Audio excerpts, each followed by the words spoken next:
Jared Goff is now a Detroit Lion. In a trade that's straight out of the NBA, here, we'll give you somebody who can play for you, but is particularly cost prohibitive. And in order for you to take this salary and this player, we'll give you more. What's the more? 2 first-round picks and a third-round pick. Third-round picks this year. And the 2 first-round picks are not this year. They're 2 years and 3 years from now.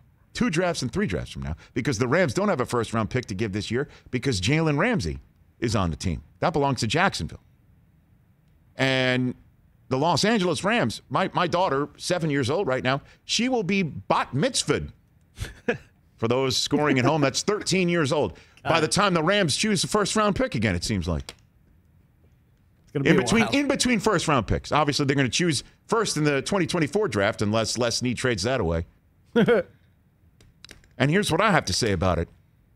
You're sitting here thinking, you're giving up all this for Matthew Stafford? Yes, you are. Yes, you are. Matthew Stafford, by the end of this trade, will either get everybody in Los Angeles fired or turn out to be the Barry Sanders or the Calvin Johnson of his generation with the Lions, which is, Lions did that to this guy. Except Calvin and Barry didn't say, I want out, and then get out, like Stafford has done. He's coming to Los Angeles, and he's bringing that arm. He can sling this pill. He's going to be in an offense. Do you know how many times out of 166 career starts he's had a 100-yard rusher? I'll do it for you. Don't worry, I'll tell you. Okay. 11. Wow. 11.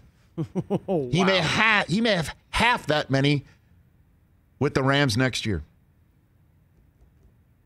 And the Rams look across the landscape, and they see Brady turning 44, and they see Rodgers turning his age, 38, and they see Breeze is out. They see Matt Ryan getting long in the tooth.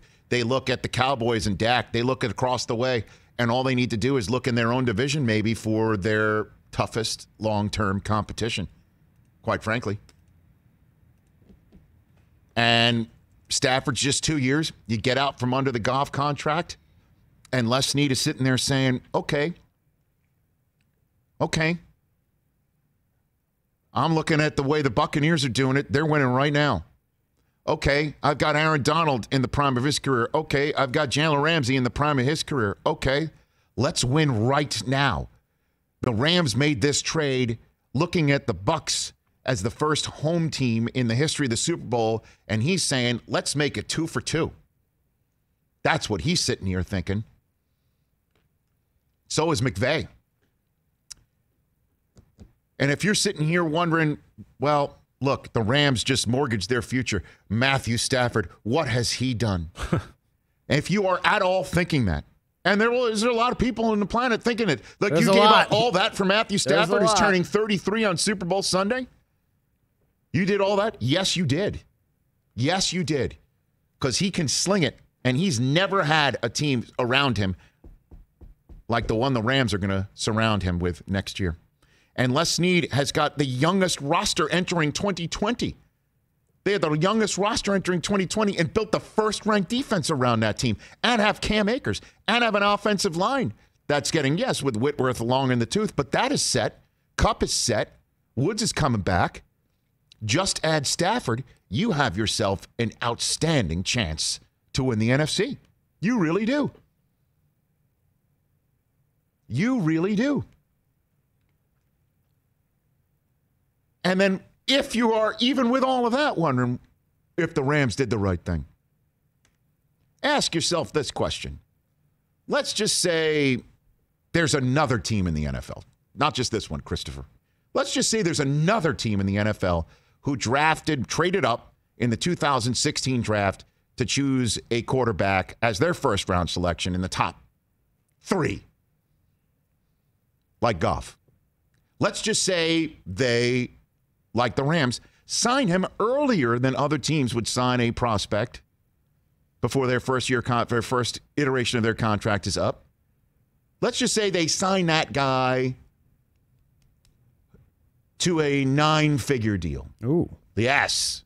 Let's say that guy gets signed with a 9-figure deal, and let's say that guy, after signing the 9-figure deal, suddenly doesn't perform as well. and suddenly leaves the coaching staff wondering if he's the guy.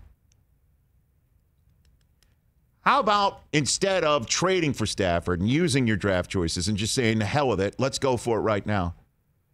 Let's just say you've drafted another quarterback.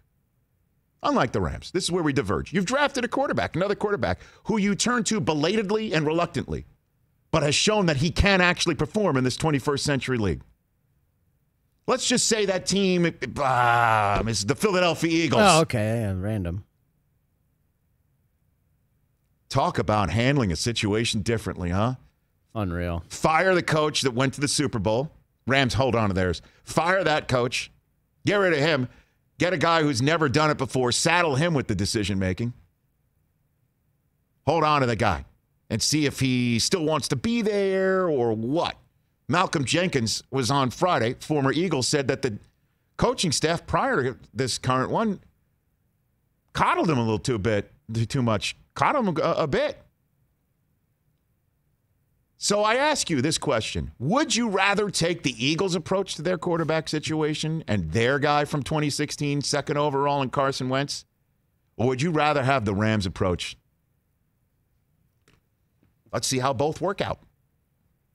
I would rather have the Rams' approach. Now, you can say they don't have the same roster. Oh, Fletcher Cox is pretty damn good right in the middle of the defensive line. They got Aaron Donald, right? They don't have the same back end of the defense in Jalen Ramsey. But they have some pretty damn good players that won the division just last year.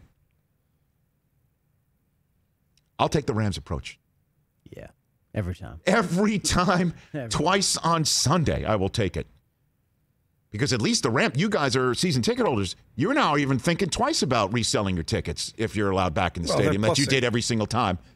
We didn't get to go this year. So Sarah is so excited to see Matthew Stafford. Her voicemail still says, "You've reached Sarah Tiana and Matthew Stafford." Okay. Well, she's a Georgia Bulldog She's fan. a Georgia Bulldog. He's a Georgia Bulldog. She's so pumped. And I will say this, too, because obviously we're paying attention to the Rams because what the Rams did, and they gave up, and there was a guy who was first overall in 2016, and we're swapping first overall quarterbacks for each other. That's the first time that's ever happened, by the way. And it's a rarity, and the Rams were the team that made the divisional round. The Lions, good luck. Make sure you make the right decisions with these draft choices.